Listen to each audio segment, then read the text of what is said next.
اللہ تبارک و تعالیٰ کہتا ہے یہ میرا بندہ ہے. کیا ہے؟ یہ میرا بندہ ہے. اور دوسرے مقام پر اللہ تعالیٰ نے اپنے بندوں کا ذکر کرتے ہوئے قرآن مجید فرقان حمید میں ارشاد فرمایا الا ان اولیاء اللہ لا خوف علیہم ولا هم یحزنون کہ جو میرے دوست ہوتے ہیں ان کو نہ کسی چیز کا غم ہوتا ہے اور نہ کسی چیز کا خوف ہوتا ہے. سبحان اللہ.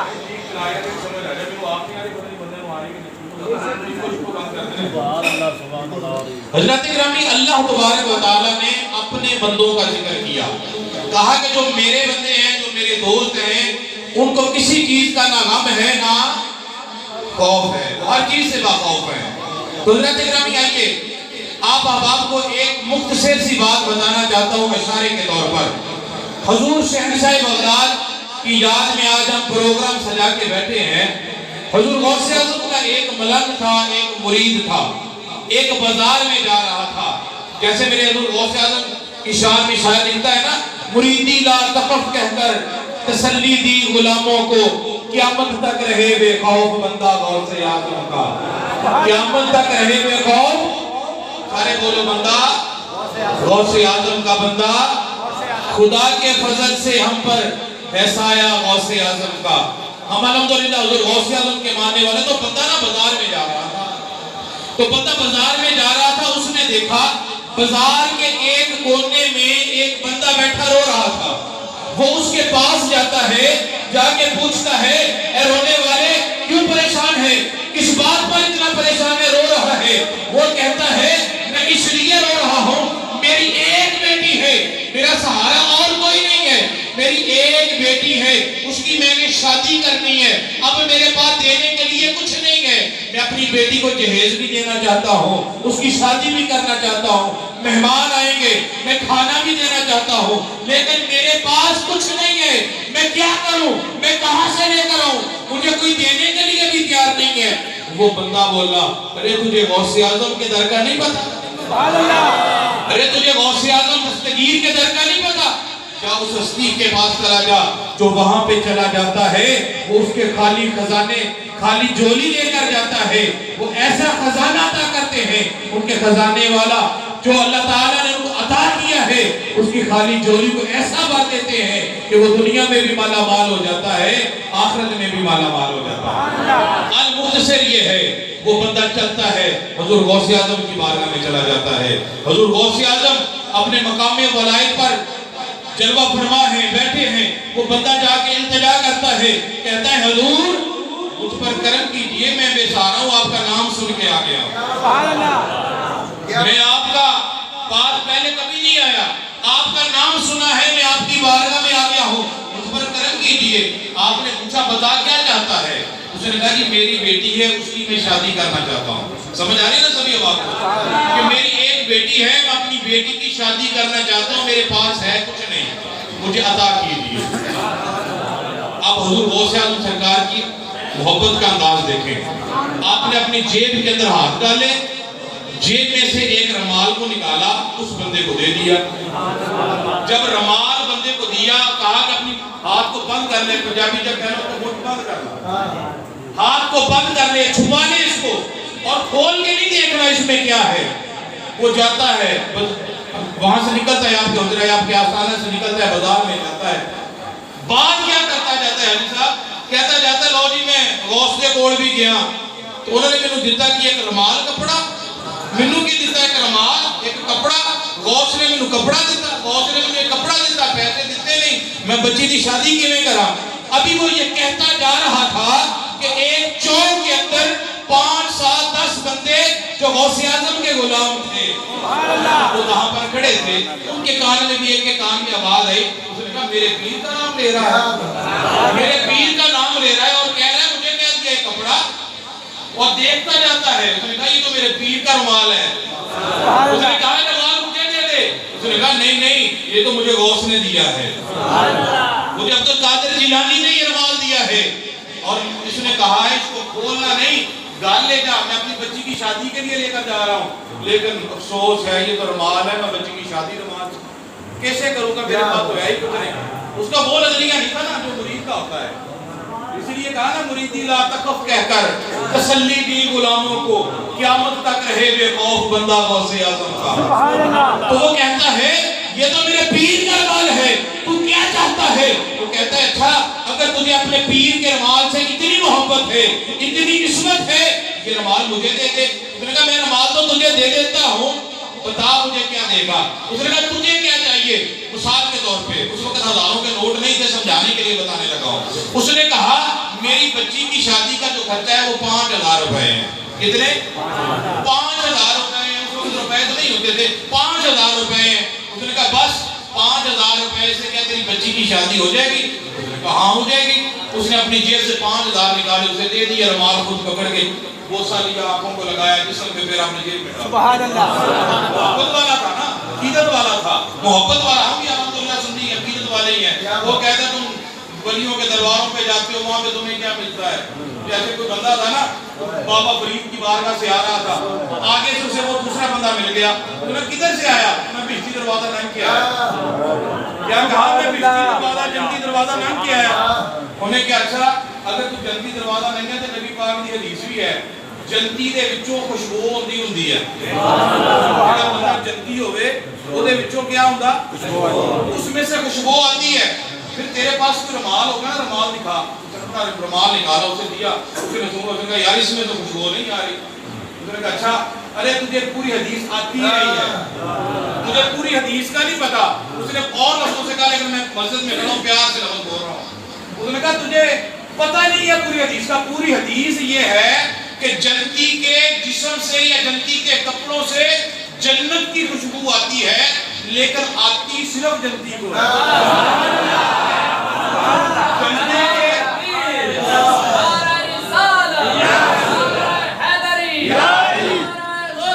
کیا کہا اس نے کہ جنت کی خوشبو آتی ہے تو آتی کس کو ہے؟ تو پھر اللہ بھی کہہ رہا ہے اے ایمان والو، باقیوں کو نہیں کہا، کسی کا نہیں ذکر کیا، نام جس کا لیا۔ اگر سلام پڑھنے کی باری میں اور میرے فرشتے بھیجتے ہیں درود اس پر، سلام اس پر، اے ایمان والو تم بھی پڑھا کرو۔ ہم تو سلام نہیں پڑھتے، یہ کہاں سے تم نے نکال لیا؟ یہ کہاں سے آ گیا؟ ارے تجھے کہا ہی کسی نے نہیں، تجھے کون کہتا ہے پڑھ؟ غلام پڑھ۔ اللہ نے ایمان والوں کو کہا ایمان والے پڑھتے رہیں۔ اللہ نے ایمان والوں کو کہا میرے ولیوں کے ساتھ ہو جاؤ، میرے پیاروں کے ساتھ ہم ہو گئے۔ اگر تم نہیں ہے تو تمہاری مرضی۔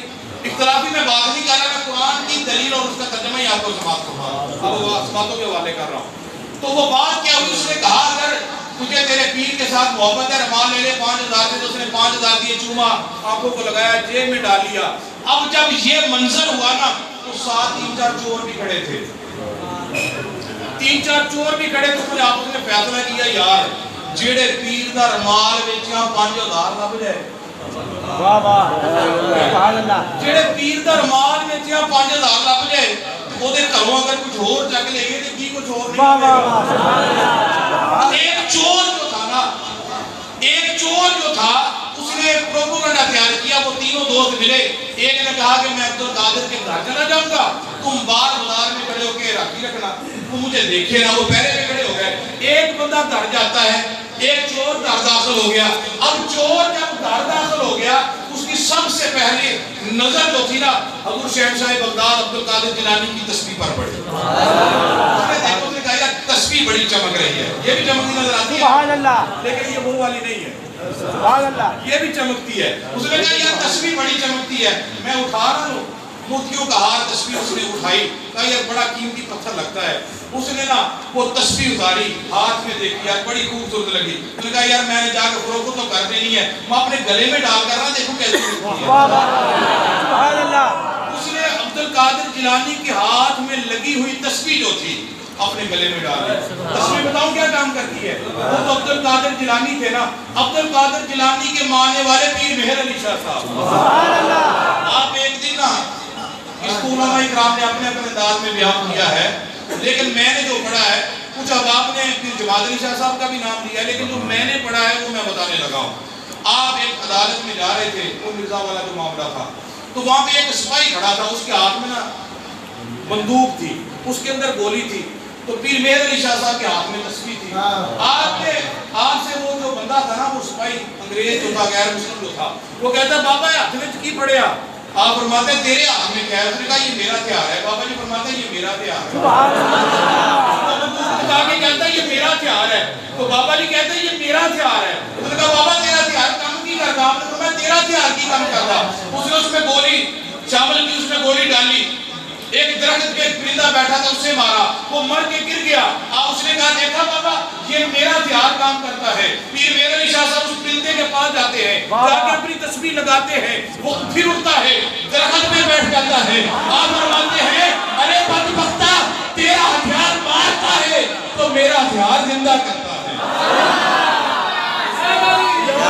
یہ تو عبد القادر جیلانی کے کے ماننے والے ہیں. تو عبد القادر جیلانی کی تصویر کا کیا مقام ہوگا؟ اس نے وہ تصویر اتاری، اپنے گلے میں ڈال لی. اب گلے میں ڈالی، اس نے کہا یار یہ بھی ہوگی، کچھ اور بھی میں تلاش کروں. اس نے کیا کیا، وہاں پر غوث اعظم کا جبہ دیوار میں لگا. یہ بھی میں بتاؤں حضور غوث اعظم سرکار ہوتے وقت کے بادشاہ بھی تھے. آپ کا جو سر پہ عمامہ ہوتا تھا نا، تاج ہوتا تھا، اس میں ہیرے جوہرات لال لگے ہوتے تھے. آپ نے ہیرا تو دیکھا ہوگا، لال کبھی کبھی کسی نے شاید دیکھا ہوگا، وہ آج تک تصویروں میں بھی نظر نہیں آتا. لال ہیرے سے بھی زیادہ قیمتی ہوتا ہے. جسے ہم موتی کہتے ہیں، موتی اس سے بھی زیادہ قیمتی ہوتا ہے. آج کا تو ہیرے مشہور ہے نا، ہیرا بھی کسی کو دیکھنے کے لیے نہیں ملتا. تصویروں میں ہم دیکھتے ہیں، ویڈیو میں دیکھتے ہیں. تو وہ ہیرے جوہرات لال لگے ہوتے تھے. یہ آپ کا تاج تھا، جو آپ کا جبہ تھا نا جو آپ پہنتے تھے. کبھی آپ نے بغدادی جبہ دیکھا ہے؟ یہ شیروانی جیسے ہوتی ہے نا، شیروانی بالکل اس طرح کا ہوتا ہے، پورے پورے بازو ہوتے ہیں اور پھر اسی طرح پاؤں تک لمبا ہوتا ہے، آگے سے کھلا ہوتا ہے جیسے شیروانی ہوتی ہے. اس کے اوپر غوث اعظم سرکار کے جبے کے اوپر بھی ہیرے جوہرات لگے ہوتے ہیں. سبحان اللہ. یار یہ جبہ بھی جو بڑا قیمتی ہے، اس نے وہ بھی اتار لیا. اب وہ بھی اتار کے اس نے کہا یار لیے تو جانا ہے، میں پہن کے نہ دیکھ لوں. سبحان اللہ. اب وہ جبہ اس نے پہنا، بڑا مزہ آیا، مست ہو گیا. خوشبو غوث اعظم کی تو لگ گئی. آپ حضور غوث اعظم سرکار امام حسن کے بیٹے ہیں، ماں کی طرف سے حسینی ہے، باپ کی طرف سے حسنی ہے. سبحان اللہ. حسینی سید ہے تو نسبت حضور نبی پاک صلی اللہ علیہ وسلم کے ساتھ ہے. تو پھر وقت کے غوث ہیں، عبد القادر نام ہے. تو اللہ تبارک و تعالی نے آپ کو بے پرواہی کا مقام عطا کیا. بے پرواہی سمجھتے ہیں نا بابا، وقت نہیں ہے، اشارے کے طور پر سیدھا سیدھا باتیں کر رہا ہوں. بے پرواہی کا مطلب ہوتا ہے کہ عبد القادر جیلانی کو بے پرواہی کا مقام دیا کہ آپ جو بھی کریں اللہ قبول فرما لے. اسے کہتے ہیں بے پرواہ. سبحان اللہ. قادر اللہ کی ذات ہے اور قادر دوسرا کوئی نہیں. اس قادر نے اس قادر کو عبد القادر کر دیا. اس قادر نے اس قادر کو عبد القادر کر دیا. اس کا مطلب اللہ تعالیٰ کا بندہ ہے لیکن خود بھی قدرت رکھتا ہے. بندہ اللہ کا ہے لیکن خود بھی قدرت رکھتا ہے. تو اللہ تعالیٰ نے بے پرواہی کا مقام عطا کر دیا. اس کا جبہ اب چور نے پہن لیا. ذہن میں خیال ہے بات اس کے اندر اور بھی ہے لیکن شار کر رہا ہوں. اب اس نے کہا کہ یہ تو لے تو میں جاؤں گا، یہ ہار بھی میرے پاس آ گیا قیمتی، یہ جبہ بھی میرے پاس قیمتی آ گیا. اب میں کیوں ایسا نہ کروں کہ وہ سامنے عبد القادر کا بیڈ لگا ہے، میں کیوں نہ تھوڑی دیر کے لیے آرام کروں. سبحان اللہ. وہ بیڈ بھی جو تھا، وہ چارپائی، وہ بسترا بھی کوئی عام بندے کا نہیں تھا، وقت کے بادشاہ کا. سبحان اللہ. اندازہ لگاؤ کیسا ہوگا یار، کیا کہنے، کیا محبت والا ہوگا نا، کیا سکون پر سکون ہوگا. تو وہ بیڈ کے اوپر جیسے ہی لیٹا، جبہ بھی عبد القادر کا پہنا، گلے کے اندر تسبیح بھی عبد القادر جیلانی کی پہنی اور چارپائی بسترا بھی عبد القادر جیلانی کا لگا ہے. تو بتاؤ مجھے سکون کیوں نہ ملتا. سبحان اللہ. سکون کیوں نہ ملتا. عبد القادر کے بسترے پر لیٹا ہے، آنکھ لگ گئی، سو گیا. بندے باہر جو تھے وہ پہرا دے رہے تھے، یار اندر گیا ابھی تک نکلا کیونکہ پھنس تو نہیں گیا. وہ بھاگ گیا وہاں سے، وہ اندر رہ گیا. جب وہ اندر رہ گیا تو عبد القادر جیلانی آپ عبادت فرما رہے تھے. جیسے ہی آپ نے عبادت مکمل کی، صبح تہجد کا وقت قریب آ گیا، دیکھا کہ میرے بستر پر کون لیٹا ہے. آپ نے اٹھایا نہیں، اٹھایا نہیں، کیونکہ نوازنے والے ہیں نا، پیار کرنے والے ہیں اللہ کی مخلوق کے ساتھ. اٹھایا نہیں اسے. سمجھ آ رہی ہے سبھی اب آپ کو؟ سمجھ آ رہی ہے کہ مزہ بھی آ رہا ہے؟ سبحان اللہ. جیسے ہی آپ نے دیکھا، آپ نے کہا اچھا چلو سو جاتا ہے، ابھی دن جو ہے وہ چڑھنے لگا ہے، یہ اٹھتا ہے تو میں پوچھ لیتا ہوں، میں پوچھتا ہوں یہ میرے بستر پر کیسے سویا. ادھر فجر کی اذان کا پھر وقت ہو گیا. آپ نے فجر کی نماز پڑھی، پھر وہ سو رہا ہے. دعا پڑھی پھر وہ سو رہا ہے، قرآن کی تلاوت کی پھر وہ سو رہا ہے. اتنے میں آپ کے دروازے پہ کنڈی کھٹکی، آپ دروازے پہ گئے، ایک بندہ اور اس کے ساتھ اور بندے، ایک بندہ آگے آیا باقی بندے پیچھے. کہتے ہیں عبد القادر جیلانی ہم آپ کے پاس کچھ لینے کے لیے آئے ہیں. آپ نے فرمایا مانگو، کیا مانگتے ہو؟ اس نے کہا عبد القادر جیلانی ابھی ہمارا علاقے کا جو کتب تھا نا وہ فوت ہو گیا ہے. ہمارے علاقے کا جو کتب تھا وہ فوت ہو گیا، ہمیں کتب چاہیے. آپ نے فرمایا کب فوت ہوا؟ اس نے کہا جی ابھی فوت ہوا. آپ کہتے ہیں اچھا اگر تمہارا کتب ابھی فوت ہو جائے تو ہم نے رات کا کتب بنا کے وہ دیکھو میرے بسترے پہ سو رہا ہے.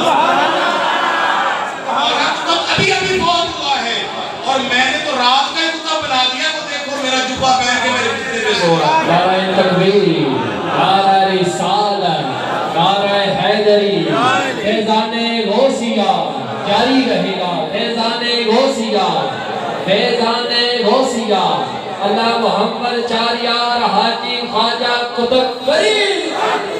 آپ نے کہا کہ اگر تمہیں کتب چاہیے، تمہارا کتب تو ابھی فوت ہوا ہے، میں نے تو رات کا کتب بنا دیا ہے. جو کتب کو اٹھاؤ اور اپنے ساتھ لے جاؤ. ایک بندہ پاس جاتا ہے چارپائی کے، ہاتھ باندھ کے کھڑا ہوتا ہے، کتب جی کتب جی اٹھو. وہ اٹھتا ہے، آنکھ بولتا ہے کون کتب، کس کو کہہ رہے ہیں؟ وہ تو چور تھا، وہ تو چوری کرنے کے لیے آیا تھا. آواز آ رہی ہے کتب کی. کتب کو سمجھتے ہیں نا، بہت بڑا مقام ہے کتب کا. کہا کتب میں، کتب کہاں سے؟ آپ نے فرمایا جاؤ اس کو ساتھ لے جاؤ. جب حضور غوث اعظم سرکار کی بھی آواز کے کان میں وہ ڈر گیا. اس نے کہا پتہ نہیں یہ کتب کے لفظ میں مجھے سزا بولی جا رہی ہے. وہ ڈر گیا اور اٹھا چارپائی سے ان کے ساتھ چلا. اب جب جانے لگا نا تو لوگوں کو شور مچا کے کہنے لگا، اے لوگوں یہ عبد القادر کا گھر نہیں ہے بلکہ یہ غوث اعظم کا گھر ہے. یہ عبد القادر کا ہی صرف گھر نہیں ہے، یہ تو غوث اعظم کا گھر ہے. اور یہ ہے پیران پیر. جیسے بڑا مشہور شعر ہے نا، نگاہ ولی میں وہ تاثیر دیکھی، بدلتی ہزاروں کی تقدیر دیکھی. ایسے تقدیریں بدلتی ہیں. ہم بھی الحمدللہ حضور غوث اعظم کے ماننے والے ہیں، غوث اعظم کے ساتھ محبت کرنے والے ہیں. ہمارا دعویٰ اور ایمان، ہمارا پختہ یقین اس بات پر ہے ہماری نسبت حضور غوث اعظم کے ساتھ ہے. اگر ہماری نسبت غوث اعظم کے ساتھ ہے تو پھر ہمیں کسی چیز کا خطرہ نہیں ہے. آپ نے فرمایا میں مغرب میں ہوں، میرا مرید مشرق میں ہو تو میں وہاں پر بھی دیکھتا ہوں. مریدی لا تخف کہہ کر تسلی دی غلاموں کو، قیامت تک رہے بے خوف بندہ غوث اعظم کا. جب قیامت ہوگی پھر رسول اللہ جانے تو یا رسول اللہ کا غلام جانے، غلام جانے. ہم تو آقا کے ماننے والے ہیں، آقا کے ساتھ ہم محبت کرنے والے ہیں. ہم تو اللہ کے ولیوں کے ساتھ اتنی محبت کرتے ہیں، اتنی محبت کرتے ہیں جیسے میرے آقا علیہ السلام نے فرمایا، عالم دین ماشاءاللہ موجود ہیں. آقا فرماتے ہیں جس کو جس کے ساتھ محبت ہوگی وہ کل قیامت کے روز اسی کے ساتھ اٹھایا جائے گا. ایمانداری سے مجھے یہ بتانا، آقا کیا کہتے ہیں؟ جس کو جس کے ساتھ محبت ہوگی وہ کل قیامت کے روز اسی کے ساتھ اٹھایا جائے گا. تو پھر دیکھو نبی سے لے کر آج تک ہم کتنے نبیوں کے ماننے والے ہیں. ہماری ایک کے ساتھ نسبت ہے. ہم غوث کو بھی مانتے ہیں، معین الدین کو بھی مانتے ہیں، داتا علی اجمیری کو بھی مانتے ہیں.